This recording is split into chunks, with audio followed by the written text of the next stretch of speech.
Well, good evening. I'm Tucker Hamilton. I'm the CEO of STEM Ed, which hosts the Aerospace Robotics Competition. And welcome to Ethics Lecture number 2. We're excited to bring back Professor Tepley from St. Anselm College up in New Hampshire. We're excited to be able to share with you kind of the next iteration of the academics turning into what's going to be expected for competition day. We hope you all have had a great season so far in ARC. And we look forward to hearing what Professor Tepley has for us as we start walking through and applying the lessons learned, because each one of us has a responsibility to ensure that we ethically think through the implications of technology development. So with that, I'd love to hand it over to Professor Tepley to be able to begin his lecture for the aerospace robotics competition teams. Professor Tepley, over to you. Great. Yeah, thank you, Tucker, so much. So I've shared my screen. Can you see that now? How does that look to you? Yeah, it looks good. Good. Thank you so much. Good. Yeah, so hi everyone. Yeah, thanks again, Tucker, for inviting me to be part of this exciting program. It's an honor and a pleasure. This is the second of two lectures, and I'll be assuming for the most part in what follows that you're familiar with the material from the first lecture. So bear that in mind. Hopefully you watched it recently or you retained some of that content. In the last lecture, I provided, oh, this is not working now. Okay. I provided an overview of ethics, including its four main branches. I discussed two major normative theories, namely consequentialism and deontology. And then I covered three sets of questions in what I was calling machine ethics. First of all, the question was how should moral machines be programmed? Second of all, who's responsible when moral machines malfunction and cause harm, like injure human beings? And third, what counts as acceptable risk in designing, building, and operating moral machines? The purpose of these two lectures is to prepare you for the ethics portion of the upcoming drone competition, in which you'll be given a hypothetical scenario, we'll call them vignettes, involving autonomous machines, and asked some questions about their ethical implications. Since we discussed these three sets of questions in machine ethics, there are three different scenario types you might be given. So first, there will be scenarios that ask you to think about how to program a moral machine. Second, there might be scenarios that ask you to think about who's morally responsible when moral machines malfunction and cause harm. And third, scenarios that ask you to reflect on the acceptable risk in designing, building, and operating moral machines. The purpose then of today's lecture is to provide you with some sample vignettes, we'll cover 5 in total, and talk about how you should approach them through an ethical lens.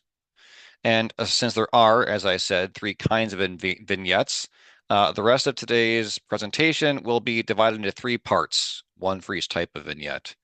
The first type about programming moral machines is, I think, the most complex. So I'll spend most of my time on that first one of the 3, but we'll get to the last 2 later on. So let's then start with vignettes that ask you to think about how you would program a moral machine. Here's a sample vignette, and I'll call this one medical drone. So here's the vignette. You are responsible for programming a medical drone that can be deployed in some remote areas during outbreaks of life-threatening diseases, such as Ebola. The drone can do 3 things. It can test for a disease, administer a vaccine against a disease, or administer a cure for a disease. And we're supposing each of these procedures takes 5 minutes. Suppose that there's an outbreak of a very deadly disease in a remote area with a population of 500 people. Given how deadly and contagious this virus is, everyone in the area will die, we'll suppose, within 72 hours unless they're given the vaccine before getting the disease or the cure after getting it. The test will stipulate is 100% accurate. The vaccine will stipulate is 75% effective. And the cure will stipulate is, let's say, 50% effective. We'll also stipulate that groups of people are, let's say on average, about 10 minutes apart from each other in this remote area, perhaps in family clusters. And each group contains, on average, 5 people. We'll also assume that you're told that 20% of the population is already infected. The drone will also assume unlimited fly time and an unlimited supply of tests, vaccines, and cures. Now, I understand that some details in this case are fanciful, so no disease or virus, to my knowledge, is this deadly or contagious. I understand that, but that's by design to keep things as neat and simple as possible. And so, in general, with the vignettes, if there are fanciful elements, just look past them. They're fanciful, perhaps because they're designed to be in some ways clean and simple for you to get your hooks into. So please just look past those elements of the vignettes. Now, in the competition, there won't be a standard question for, say, this kind of vignette. You get a sort of a variety of questions on this one vignette. And so here's one you might see, for example. Okay, so that's the vignette. Here's the question you'd be asked to answer. How would you program this drone according to the theory of consequentialism? So you have your vignette, and there's the question. Now, to answer this question, you'll need to know what consequentialism is, which was something I covered in the last lecture. As a refresher for you, consequentialism is the view that an action is morally right if it maximizes good consequences and morally wrong if it doesn't. Okay, that's the theory. So in light of that, how would you program this medical drone according to consequentialism? Well, consequentialism says that an action is morally right if it maximizes good consequences and morally wrong if it doesn't. Okay.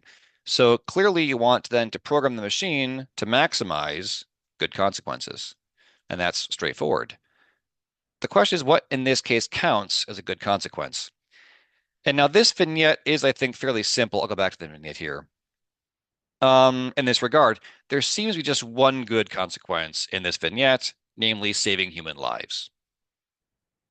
So you want to program this machine to maximize this outcome, that is to save as many human lives as possible.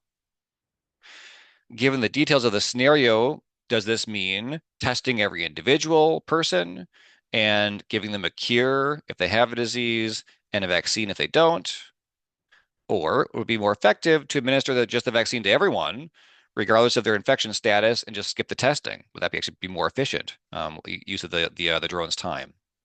So to decide that question, you have to do some basic math. So do some math. So what's better to, again, test everyone or skip the testing? Do you change your procedure halfway through? Like, what would you do to maximize the outcome of saving human lives?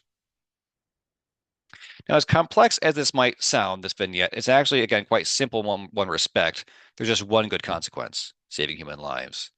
Things get more complicated if there are different kinds of good outcomes. So suppose, for example, the vignette was changed and the medical drone can distinguish between, say, children and adults, in addition to them being able to test for the disease. You might ask yourself, well, are the lives of children more valuable than the lives of adults? And if so, how much more valuable? So suppose you think, well, actually, it's better to save the life of a child than an adult. Well, then does that mean the drone should go roaming around only looking for children and ignore the adults, or not? And that's a hard question. So if you add in other values than just the one value, it gets complicated. You have to decide, well, then how much more valuable is one than the other? And this kind of question is one that the consequentialists will have to answer if they want to program medical drones in this kind of a scenario.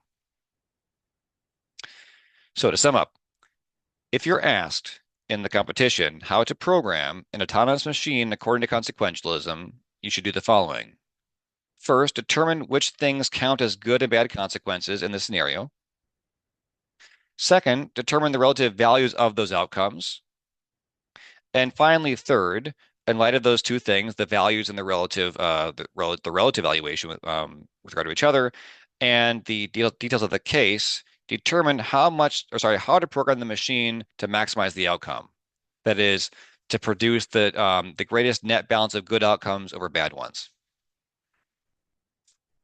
And note that you'll be asked not only to do these things, but also justify your answer. So you should be prepared to explain how you arrived at your conclusion and why you made certain choices. So if you then say, well, here are the things I think are valuable here, and here's how I maximize them, explain why you chose those values and how you then decided that was the way to maximize those outcomes. Note also that a vignette might leave out certain details that you think are needed to answer the question. And in that case, you should flag the omission. Say this vignette leaves out a detail we need to know to answer the question. That's fine. Identify the omission, and then make something up that's reasonable. So stipulate so you know. So for example, this vignette doesn't say how the disease is spread, or make it clear what the rate is at which it spreads, or how long it takes to die once you get the disease. So there's some things that are not mentioned here. If in thinking this through, you think, well, I have to really know the rate in which the virus spreads, then you say, well, I need to know this, and then stipulate something that makes sense, that's compatible with the facts in the vignette. So there's flexibility in how you flesh the vignette out if necessary. Just don't contradict the details of the vignette. Okay, so bear that in mind. So that's then the vignette. There's a question and how you'd approach that question. So let's then turn to another question that might be asked about this type of vignette. So that is a vignette that makes you think about how to program a moral machine. And here's another sample vignette. I call it self-driving cars. Oh, sorry. Here's the vignette. You are responsible for programming a fleet of self-driving cars. The cars can distinguish between pedestrians and non-pedestrian obstacles, such as buildings, trees, and other cars. It can also calculate with, let's say, a great deal of accuracy, the chances of a collision. Sorry, doing one of the following things: of either killing a pedestrian, injuring a pedestrian, but not killing them, killing the driver, injuring without killing the driver, totaling or destroying the vehicle, or damaging without totaling the vehicle. So those 6 things. And we'll also assume the car has room for only a driver, so there's no passengers in the car. Okay. So that's the vignette. Here's a question that one could ask about the vignette. How would you program this vehicle according to deontological principles? According to deontological or rule-based theories, actions are not right or wrong based on the outcomes. Rather, there are moral rules that determine right from wrong. So putting just aside for just a few minutes self-driving cars, you might think that, say, like, don't lie, don't steal, and don't kill are moral rules. And these rules, assuming they're true, determine what's right or wrong independently of the consequences. So according to deontology, it's sometimes wrong to lie, not because of any negative consequences lying may have, which it may have, but just because there's a rule against it. So you don't lie because there's a rule that says don't lie, even if it actually has good consequences. So if you're asked to program self-driving cars, according to deontology, you're being asked then to come up with a set of moral rules for the car to follow. So the first thing you would do then, in this case, is then brainstorm what those rules might be. And so for this vignette, here's a possible list of 6. So we could say, well, here's a rule: don't kill pedestrians. Another rule is don't injure pedestrians in a non-fatal way. Third rule could be protect the driver's life. Fourth rule is protect the driver's body. In other words, don't allow the driver to be non-fatally injured. Prevent the car from being totaled or destroyed. And finally, protect the car from being damaged. So, shy of being totaled. Okay, so don't even get into a fender bender. All right. So those are 6 rules that one could propose then for a self-driving car. And these are good rules, I think. And an autonomous car that followed them all the time would, I think, be perfectly moral. The problem is that these rules can come into conflict with each other, such that the car must choose to break one of them.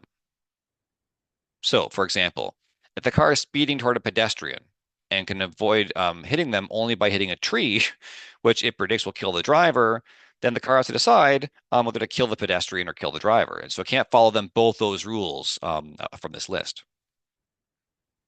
So we have some rules, but they can come into conflict with each other. So what must the deontologist do now? Well, they have 2 options.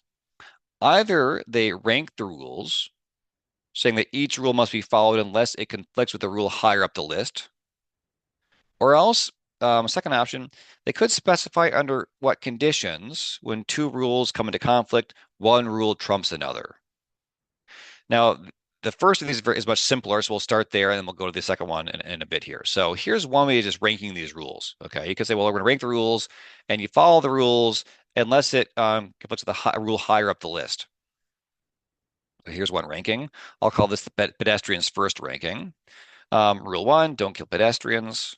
Rule 2, protect the driver's life. Rule 3, don't injure pedestrians. Rule 4, protect the driver's body. Rule 5, prevent the car from being totaled. Rule 6, prevent the car from being damaged. So in this list, human well-being is prioritized over the good of the car, clearly. Okay. Furthermore, human lives are prioritized over bodily safety. So it's better to save a life than to stop someone from getting a leg broken, for example. And finally, the life of a pedestrian in this case is prioritized over the life of the driver. So if it's the driver, the pedestrian, in this for this ranking, the car then favors the pedestrian. Okay. That's one possible list. You can say, well, that's the list. So the number one rule is don't kill pedestrians. You can do anything else except for that. And if you're not doing that, then save the driver's life. Anything else can happen, but save the driver's life, and so on and so forth. That's one list. Here's another list, which one could propose. We'll call this the driver's first ranking of rules. Rule 1, protect the driver's life. Rule 2, protect the driver's body. Rule 3, prevent the car from being totaled. Rule 4, prevent the car from being damaged. Rule 5, don't kill pedestrians. Rule 6, don't injure pedestrians. Okay. So this ranking, unlike the other one, prioritizes the well-being of the driver and the good of their property, that is the car, over pedestrians. That's how this is constructed. So there's two possible rankings. Which one's better? Is one more moral than the other? Or is there a better ranking? So I mean, here are just two of many possibilities. Is there an ideal ranking of these rules where then the car would follow these rules and would only violate a rule if it came below that rule on the list? This is a hard question.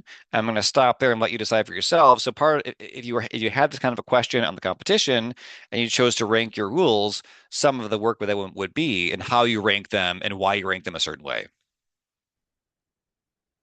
So I said that one way of programming a self-driving car according to deontological principles is to come up with a list of moral rules and then rank them, as we've just done. That's the easiest way to do this, that's the easiest way to deal with conflicts between rules.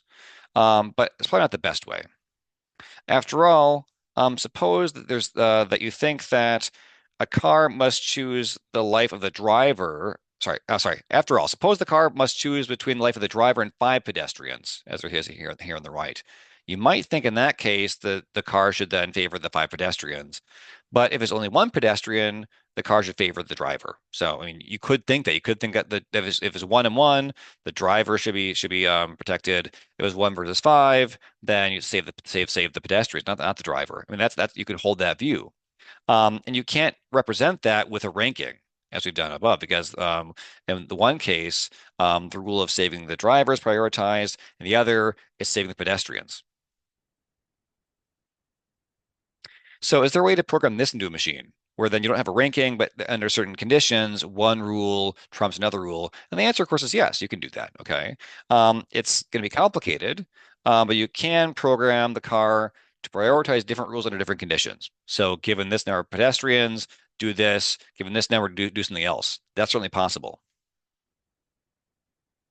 Now, how you do that is complicated, and that again, I'm not going to tell you today how to do that. That's part of your responsibility. If you get this question and you choose not to then give a simple ranking to the rules, but sort of spell things out more detail, yeah, then what are the conditions under which then you follow Rule 1 and not Rule 3? And that it may be very complicated. It may involve then 10 rules or 15 rules. I mean, it's not so clear. So that's on you to think that through. Yeah. So again, it'll be complex. I'm not going to propose how to answer this in detail here, but you could do this. So in the competition, if you're asked to program a moral machine using deontological principles, you'll need to first come up with a list of moral rules, as I did today with those 6 rules. And then second, determine what to do when the rules come into conflict with each other. Will you rank the rules such that each rule is followed unless it conflicts with the higher rule? Or will you then specify different conditions under which different rules trump other rules? It's on you to decide. And again, regardless of your answer, you'll be asked to justify your answer. So bear that in mind. You'll be asked to explain why you chose certain moral rules and why you choose a certain way of then resolving these potential conflicts between these rules. And just say this, the worst thing you can do in response to a question of this kind is to fail to acknowledge that these moral rules can come into conflict. So if you're asked to program a machine according to deontology, and you have a list of rules and it doesn't occur to you they come into conflict, that's very bad. I mean, the what makes this so hard and interesting that they come into conflict, and it's not clear then what to do in those cases. So that's the second vignette. Here's a third vignette of the same kind, where I talk about how to program a moral machine. I call this one War Drone. Here's a vignette.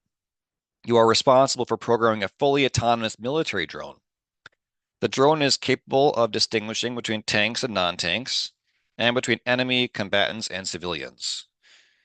It's also able to calculate accurately the kill radius and the damage radius of its missiles. Humans caught in the kill radius will be killed. Humans caught in the damage radius will be injured, but not killed. Here then is a question based on the vignette. If the goal is to destroy as many enemy tanks as possible, how would you program the tank to do so in accord with the doctrine of double effect? The doctrine of double effect, you may recall, is the principle which says that we are sometimes allowed morally to bring about some bad thing, provided that it is a foreseen but unintended consequence of an action. In the last lecture, I applied this to the case of a runaway trolley. In case you've forgotten, here's a scenario. You're the driver of a runaway trolley whose brakes have failed. On the track ahead are 5 innocent people who will be killed if you do nothing. You can, however, pull a switch in the train or trolley and go off on a spur on which just one person's trapped. So what do you do? Well, according to the doctrine of double effect, you're allowed to turn the trolley because you want to save the 5. And to do that, you have to turn the trolley onto a different track. You foresee that turning the trolley will lead to the death of a single person on the other track, but their death isn't why you're turning the trolley. And they aren't even a means to your end. They could just well not be there. You still save the 5. So according to this doctrine, you're allowed morally then to divert the trolley. That's the idea. Okay. Applied to the war drone case, the idea is this. You are sometimes allowed to destroy an enemy tank, even if this will harm or even kill innocent people, since their injury or even death is a foreseen but unintended consequence of destroying the tank. The drone's not setting out to kill civilians or even enemy combatants. Its goal is to destroy tanks. But it might just so happen that destroying a tank will have the unintended but foreseen consequence of injuring or perhaps even killing a civilian.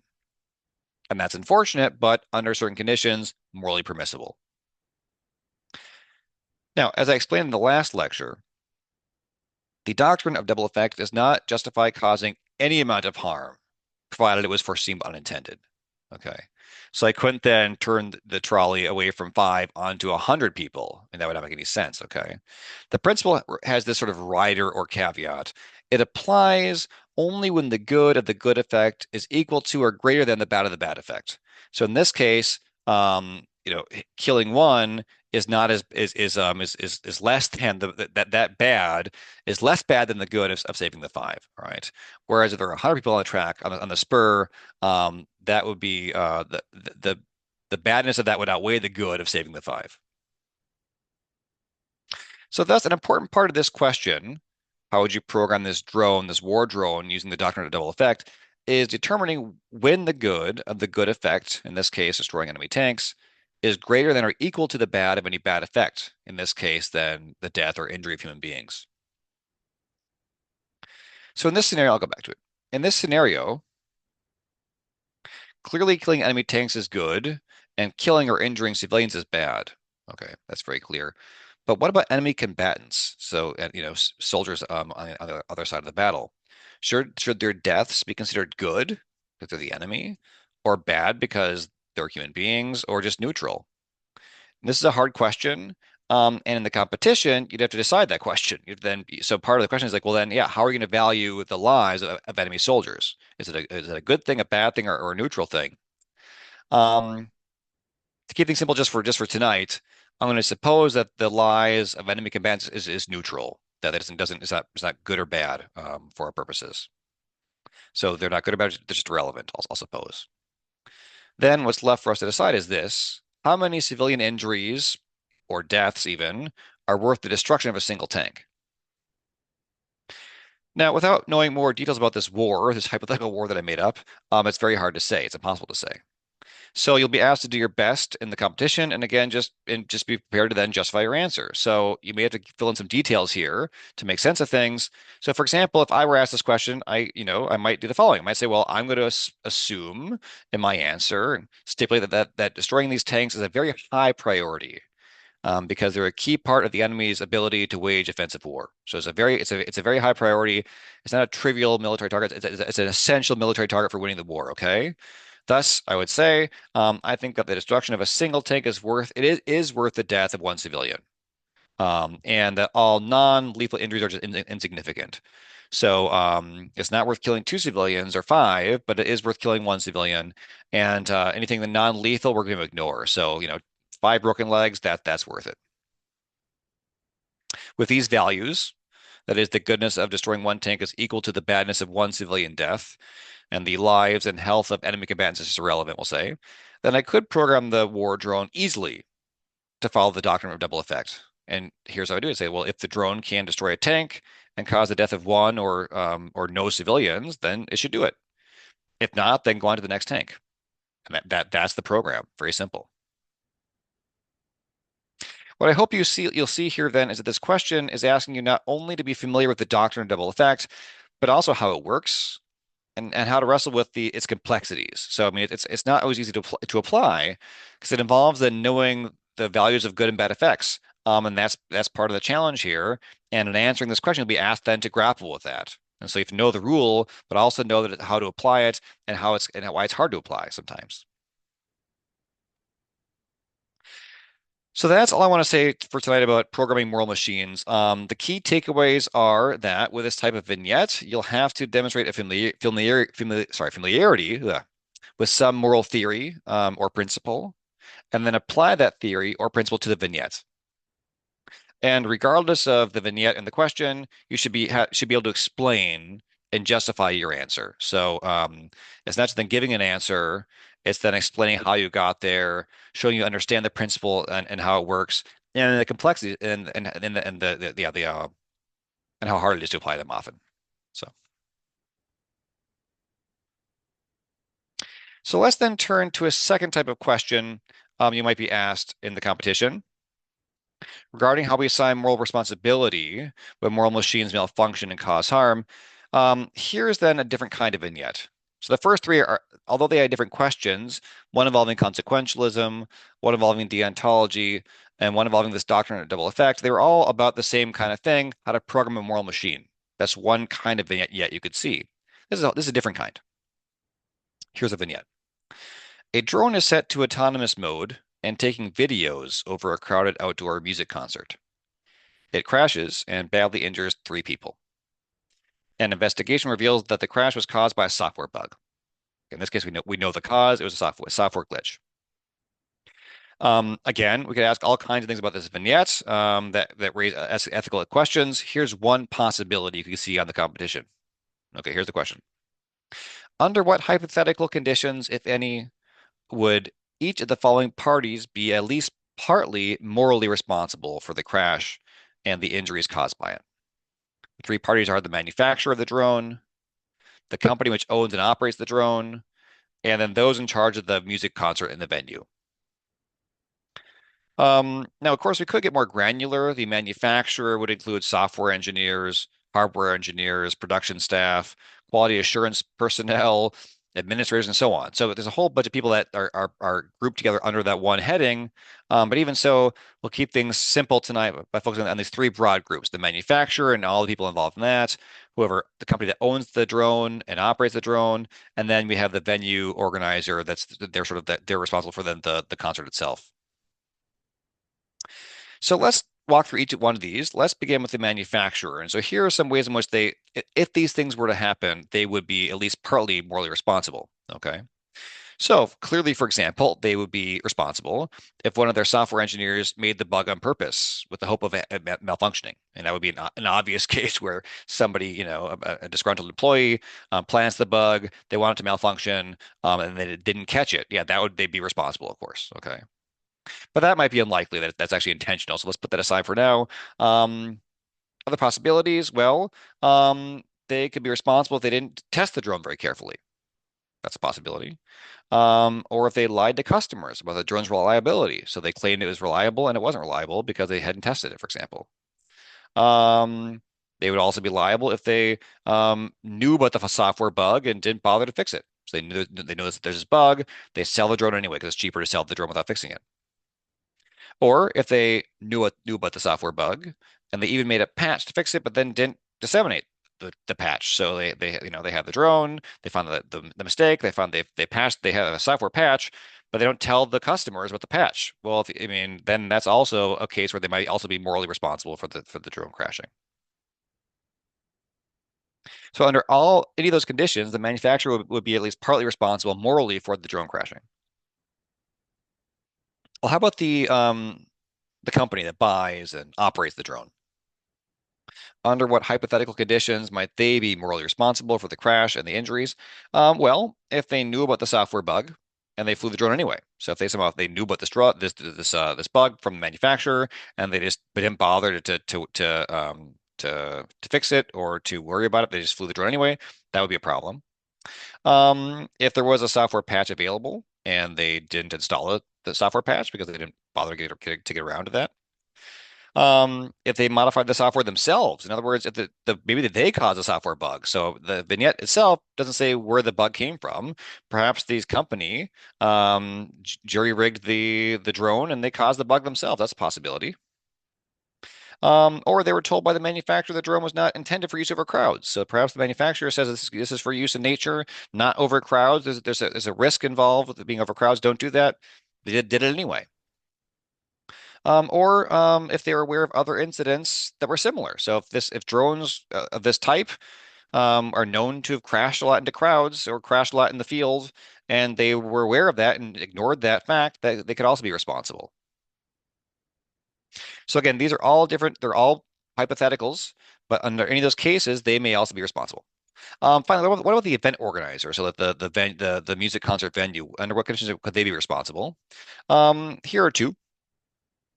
Again, if they were aware of similar accidents and use the drone anyway, so if they're, if they know that these drones are malfunction quite often and they crash and they've heard about that a lot and they don't care about that fact, they could be responsible. They knew about that possibility. Um, or if they were warned by the owner of the drone that they shouldn't be flown over large crowds. So perhaps the drone owner says, well, you shouldn't use it this way. And they say, well, do it anyway. We would give you permission to do it anyway. Fly over the crowds. They say, okay, well, we'll do it over the crowd. We're telling you not to, but we'll do it anyway. Yeah, then they may be responsible as well if they were warned against it by the company that owns the drone. So now these are just ideas. I'm just throwing things out there. The point is that if you're asked to imagine a hypothetical scenario under which different groups are morally responsible, you should be creative. Think creatively, and the more you can think of, the better. And think not only about sort of moral responsibility that arises due to harm done intentionally, like someone planting the bug on purpose, but also as a result of negligence. And so in most of these cases, it's not that no one's trying to hurt anybody else. It's that someone then didn't do their duty or they were negligent in some way. And again, for this kind of question, the more creative you are, the more possibilities, the better. Now this is one question here in green, one question that you could be asked about this vignette. Here are some others. I'm just gonna throw them out there now. I'm not gonna answer them. I'll throw them out there for you now. Um, Under what conditions is some party alone morally responsible? So we just did some brainstorming under conditions which they each could be liable. Are there any conditions in which only one party is clearly reliable or is responsible? Under what conditions is some party not in any way responsible morally? So to describe a scenario where then the manufacturer is off the hook totally. Under what conditions is nobody responsible? So, I mean, is there a case where then you can't blame the manufacturer or the owner or the event organizer at all? There's no one to blame. Is that possible? And finally, under what conditions is everyone responsible in some way? So partly. Um, so those are sort of variations on this question where you're asked them to think about, well, is there could be cases where just one of them is, or all three of them, or nobody.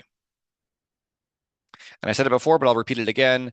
In answering these questions, keep in mind that there are different ways in which a person can be responsible morally for causing harm. It can be intentional, and that's the most obvious. But I think in these cases, it's going to be more caused through negligence than intentionally. So you should be creative in that way and think about how people might be negligent in using and operating these kinds of machines.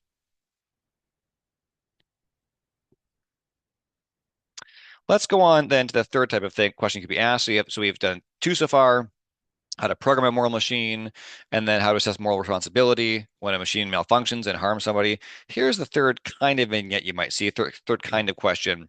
In regards the acceptable risk in using moral machines that can malfunction and lead to injury or even death. So how much risk should we be willing to take in introducing moral machines into our world? In the last lecture, I argued against what I called the extreme answer, that we should never manufacture or use moral machines that can malfunction or harm human beings. And I argued that's not plausible because a world with malfunctioning moral machines still might be better, safer on the whole than the real world, since after all, there are plenty of mistakes that happen in the real world. So maybe self-driving cars do get into accidents sometimes, but so do normal cars, right? So last time I suggested then what I'm going to call the moderate answer, that the use of moral machines is permissible if they are no riskier than any alternative. So if the risk of injury without moral machines in a certain context is, say, 1%, making up a number here, then if the risk of them with the moral machines is less than 1%, then it's okay to use them, is the idea. But last time I did note some wrinkles here. I mean, this sounds plausible, but there are complexities here. One of them is that suppose that some moral machine actually is riskier than some alternative, but they have some really major benefits, like they're much cheaper, they're faster, or better for the environment. Does the mere fact that they're riskier with regard to human safety automatically mean they can't be used? That's an open question. It's not so clear. I also noted last time in the last lecture that the level of acceptable risk can go up if consent is involved.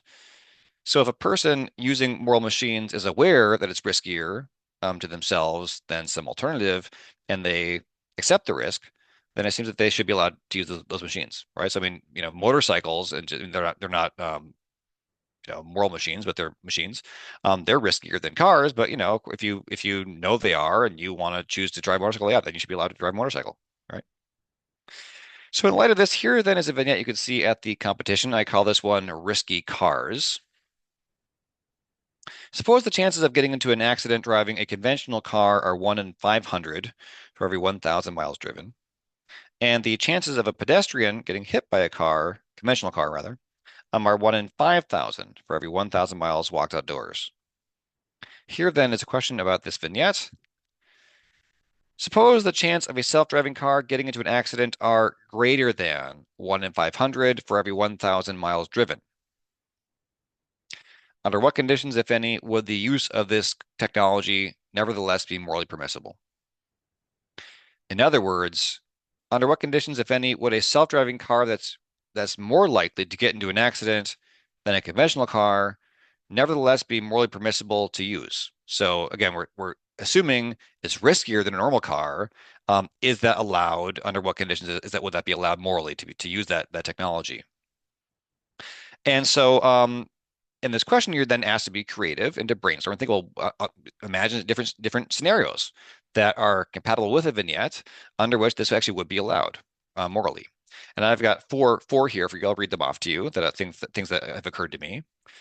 So first, they might be permissible if the accidents caused by self-driving cars were less severe than those caused by conventional cars.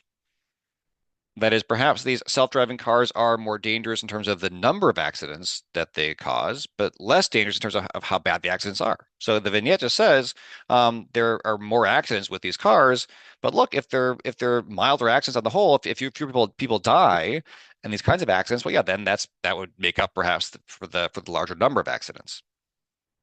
That's one possibility. Another one's this. These self-driving cars might be permissible if the danger to pedestrians is significantly lower than the risk posed by conventional cars. So again, perhaps self-driving cars are, as we're stipulating here, more dangerous to other cars, but less dangerous to people walking in the street. That's possible. Um, and if they're safe enough in this way, perhaps that makes up then for the greater risk to cars. So again, the vignette just says they get into more accidents with other cars, and I guess we're assuming that. Well, then if it's if that's true, but they're less harmful to pedestrians, I mean that offsets the greater number of accidents with other cars. Here's a third scenario, under which they might be permissible. These self-driving cars might be permissible if their widespread use is likely to lead in the long term to self-driving cars that are safer than conventional cars. In other words, suppose self-driving cars can be safer than conventional cars in principle, but only if given the chance to operate on our highways for a number of years and have the kinks worked out. Well, in that case, they might be permissible in the short term to pave the way for better conclusions in the long run. So again, yeah, maybe then in the short run they are more dangerous, but then in the long run they're less dangerous. And the only way to get there to the less dangerous option is to actually have them on the roads for a while and to get through this period. So and I could imagine that one could argue, yeah, in that case, then they are allowed morally to have them on the roads. Here's a fourth possibility. These self-driving cars might be permissible if there was a way to segregate, so to speak, self-driving cars from conventional ones, like have different I don't know, different roads or different lanes on the highway or different cities that have different kinds of cars, and require users of the self-driving cars to sign a consent form indicating that they know they're risky. So if they are riskier than conventional cars, then somehow you just keep them apart from conventional cars and have the users then sign a waiver saying, we know it's riskier, we accept the risks with it because we want to have more time in our cars to be on our phones instead of the driving, for example. So here's just four possibilities. I'm just brainstorming. There may be other situations besides these that would allow a riskier self-driving car to be used on the road, but I'll stop there with those four. The point is that in this sort of question, you'll be asked to think broadly about acceptable risk in relation to moral permissibility. And I encourage you to think creatively and outside the box in this case. There's no right answer, so to speak. A poor answer will not be ones that get things wrong so much as the ones that fail to engage the question seriously, creatively, and thoughtfully. So that's what I have for you today. Let me just sum up. In the competition, you'll receive a vignette of one of three types relating to the programming of moral machines, regarding the assignment of moral responsibility when moral machines malfunction, or related to the level of acceptable risk in using moral machines that can malfunction and cause harm. The questions for each type of vignette are different, and so require you different types of thinking and engagement. I've given you 5 sample vignettes and shared with you how I would approach them. The vignette you receive will not be identical to any of these, but certainly the things I've said tonight will help you with this part of the competition. So I will stop there. And I don't know if you want to do field questions, Tucker, or what you have in mind now. That's all I had prepared for tonight. So Oh, thank you so much, Professor. I will bring up a few points right now, and then we will open up the floor for questions. So fantastic. Thank you so much for walking us through those vignettes. A few other points. Teams will receive the vignette, which will be different for each of the regions and different for the national competition. But teams will receive the vignette a couple days before. We will also be providing teams with a scoring rubric so you understand how you'll be scored, the scale, what will be an acceptable response or what have you. So you will get the vignette. You will be asked questions of the vignette during the competition. And I think it's important for the entire team to be prepared to be able to answer. And in the sense that the judges may ask and call out a team member to answer a question regarding that vignette. But I also want to give students a little bit perspective that there's not many wrong answers with some of these things. As the professor was mentioning, you could go one way or the other. You could explain why this would be acceptable. It's kind of an expression, an ability to understand some of the ethical implications of what it means to think through those in your framework, whatever that framework may be. So focus on that. The things that he pulled out tonight during the ethics lecture, I think are going to be really important for you to remember. Like, oh, if it's a deontology question, I need to make sure that I'm thinking through it this way. If it's a consequentialism question, I need to think through it this way. And what are the caveats that you want to think about with regard to moral permissibility? In general, we're excited to be able to provide you this aspect of the competition, and we will provide you more details, a little more details as we get closer, and we're excited to see what you guys come up with for your answers. So with that, thank you for coming on this journey with us through this ethics conversation and an exciting aspect of the aerospace robotics competition. And we'd love to open it up for questions. I will mention we're expecting all team members to go through each of these lectures. So all teams should have accomplished the first lecture, and we're expecting other teams to follow up. There will be a follow-on email. We will post this on YouTube and make sure people have the link to that so they can watch again and again, over and over, I'm sure, many times, to continue to get these ideas fresh in their mind. Okay, so with that, I'd love to open the floor up for questions you may have regarding some of the actual academics that were covered, or questions regarding the vignettes. And I will mention that I did see there was one chat. So Professor, if you want to take a look at that chat, and then I will open up the floor. If you have a question, please raise your hand. We'll stick around for a few minutes answering questions. If you don't have any questions, you don't want to hear anything from here on out, you are going to be free to clear off, and we thank you for your time this night. So please raise your hand if you have a question. And Professor, do you want to take a look at what? Yeah, that's a great question. Yeah, so the question is it meaningful to distinguish between deontology and consequentialism in the context of machine ethics? After all, a deterministic machine executing a program is following a set of rules under all circumstances. It's always just doing or reduces to deontology. That's a very good question. I don't think they are the same. The question really comes down to what makes an action morally right or wrong. Is it the consequences or the rule it follows? And so, I mean, putting aside machines for a second here, again, a deontologist would often argue that even if I can actually produce more good in the world by lying, I shouldn't lie, at least under certain conditions, because it's just wrong in itself. And so they really are different moral theories. You're right that the machines will be programmed in any case, but are you programming them to follow certain moral rules that are you think are important, like don't kill, don't harm, and so on, or to maximize good outcomes? So yes, so you're right that when you program a machine, you're using rules. The question is like, what are you aiming at? What are the guidelines here? Is it rules that determine what's right and wrong, or is it the outcomes? So that would be my answer. Yeah, and it would definitely be an interesting additional aspect of the vignette if we're talking about machine learning, stochastic software code compared to deterministic.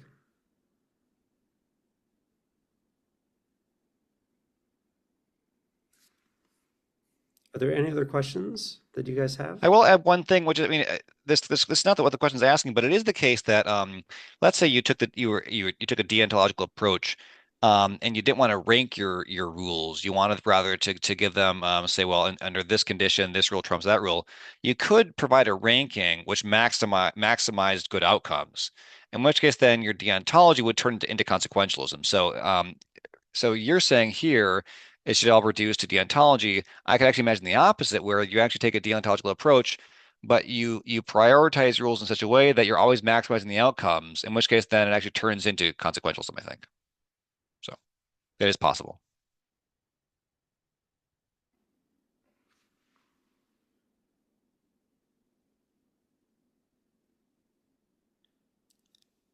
Any other questions? This is your time. I want to just, yeah, again, I said in the lecture, but I agree with Tucker. I mean, there are wrong answers. I mean, if you just miss the bottom what a certain moral theory is, yeah, that's bad. But I mean, I think in general, the point is to get you to think about these questions that are very difficult. and there is flexibility and room for creativity. So you shouldn't feel like you're looking for the right answer as long as you get the basic theories right and don't confuse two theories. Tucker's absolutely right that the more important thing is to think creatively and seriously about these things and be able to give an answer that is thoughtful and has some detail to it more than getting the right answer.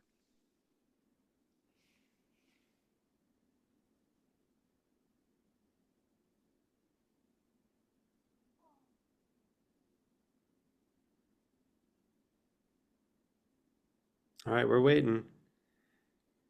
If you guys don't have any questions, please feel free to sign off. We really appreciate everyone's time. Professor, we appreciate your time. We look forward to It's a pleasure. the rubric and some more details as we get closer, as the vignettes will come out before the competition. Great. I'm not seeing any questions. So, Professor, thank you. And I'll end. Oh, here's a question from Samuel. How would we get the vignette at the competition? Would it be a hard copy? Yeah, we will digitally send out the vignette to all the teams before the competition. I'm not sure how many days before, but we'll give all the teams an opportunity to read through it digitally. And then during, yeah, the day of, we'll have printouts. I think that's a good idea that we can have hard copies to hand to teams. And it will be covered in the presentation aspect of it. We'll set aside a few minutes for the ethical vignette discussion.